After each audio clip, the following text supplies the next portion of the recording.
Greetings from the Career Guidance and Counseling Cell, JSM College, Alibag. Ginny Rometty, the CEO of IBM Computer Systems, has quoted very rightly that cybercrime is the largest threat to every person in the world. To cater to this threat, we must have awareness to understand it, which will make sure that we deal with it. Remember, for every lock in this world, there are attempts to break it. Thus, to enlighten us about the topic, awareness of cyber laws and cybercrime, we welcome Dr. RESHMA Patil, Madam, who is a Master of Commerce, LLM, and a PhD. She has a huge experience of 22 years as a lecturer, and today she is an in-charge principal of JSM's Advocate Datta Patil College of Law. I thank her for accepting our request and spending her precious time with us. I welcome her and request her to brief us on the topic. Good day to all my dear friends. First of all, I express my sincere thanks to President Janata Shikshan Mandal, Advocate Gautam Bhai Patil, to have provided me with this wonderful opportunity to have a talk with all of you on the important topic of cybercrime and cyber law. Friends, the development in information technology and electronic media, especially from the 1980s onwards, have given rise to a new variety of computer-related crimes which are commonly called cybercrimes. The widespread growth of these crimes have become a global concern and a challenge for law enforcement agencies in the new millennium. Because of the peculiar nature of these crimes, they can be committed anonymously and far away from the victim without being physically present there. India ranks 5th in the world in the incidence of cybercrime. There has been hacking of 9,000 websites in the preceding 3 years from 2010 to 2013, with 5% increase in cybercrimes each year. Cybercriminals have now moved beyond computers and are attacking mobile health devices such as smartphones and tablets. What are cybercrimes? Cybercrimes in India are the wrongful acts or crimes done with the use of computer technology. Cybercrime is a white-collar crime. We could now mention the different types of cybercrimes. One would be virus. I hope all of you have heard about virus.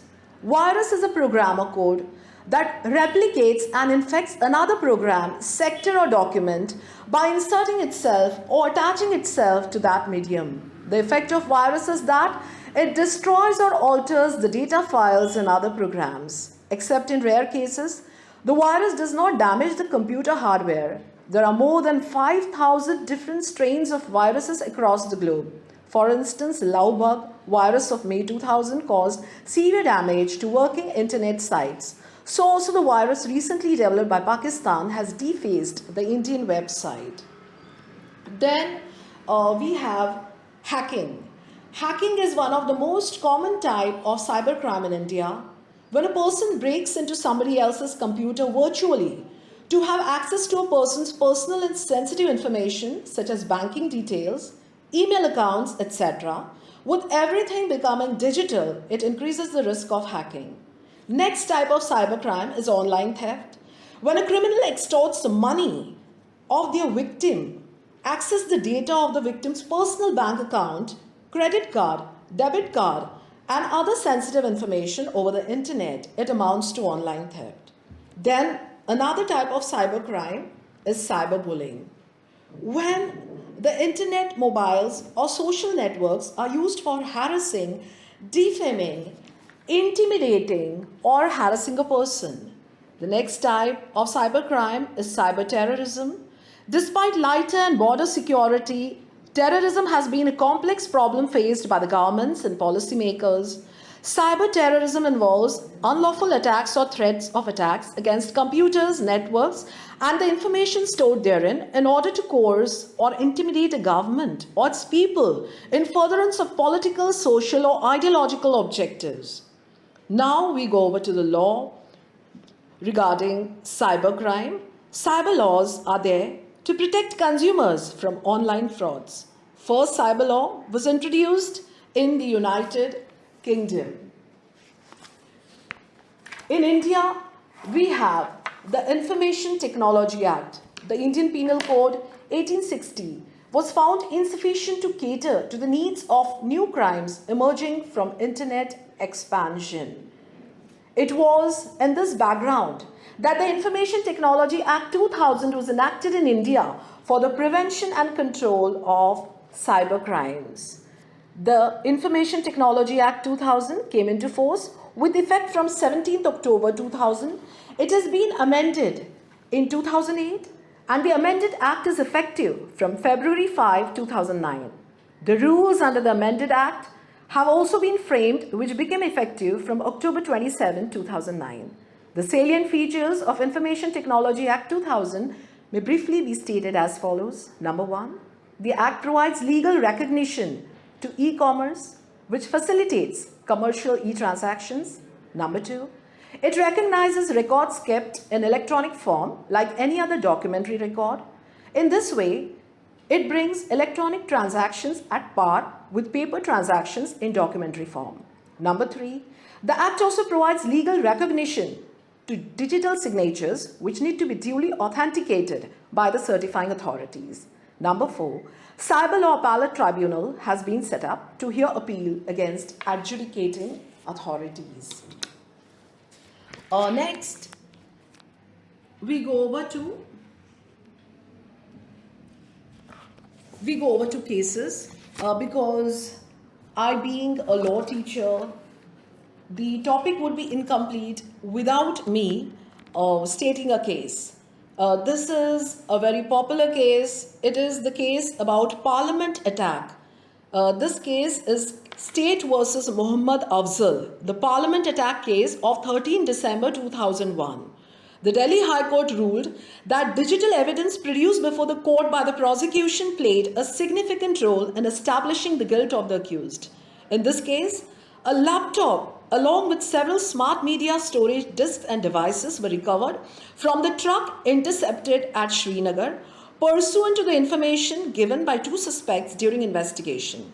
These articles were seized and deposited in the police Malkhana on 16 December 2001. Muhammad Afzal was found guilty of terrorist attack on the parliament and sentenced to death by the Supreme Court.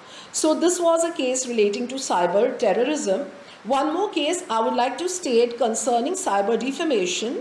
In the state of Tamil Nadu versus Suhas Katti, the accused was sending obscene, defamatory and annoying e-messages about the complainant, who was a divorcee woman, on Yahoo Message website. He had opened a false email account in the name of the victim woman.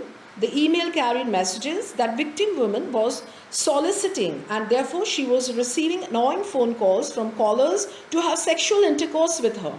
On investigation, the accused was found to be a known family friend of the victim who was residing in Mumbai and wanted to marry her.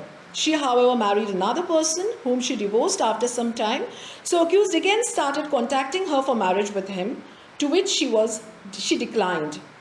The accused was held guilty of offences under section 469, 509 of the Indian Penal Code, read with section 67 of the Information Technology Act 2000 and sentenced to imprisonment for 1 year and fine of rupees 500 under IPC and a sentence of 2 years imprisonment with a fine of rupees 4,000 for an offence under section 67 of the IT Act. All sentences were to run concurrently.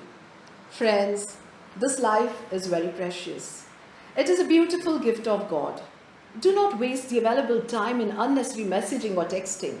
Utilize your time to read good books in order to enrich your personality, because research has proved that brain cells are damaged and a person feels dull, inactive, exhausted due to overuse of smartphones.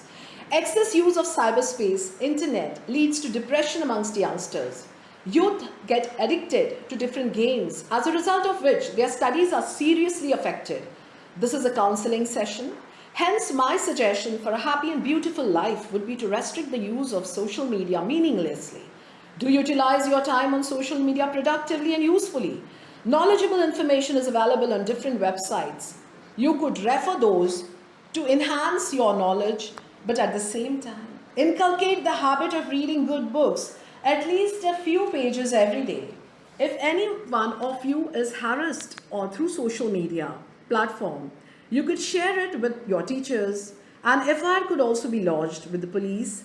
At the same time, an online link is available for online registration of cybercrime complaints. You could avail of any of these solutions. Friends, considering the importance of available study time, do inculcate the habit of using your college library, because books too have proved to be our guides and friends. Channelize your energies in playing sports of your interest to keep yourself mentally fit.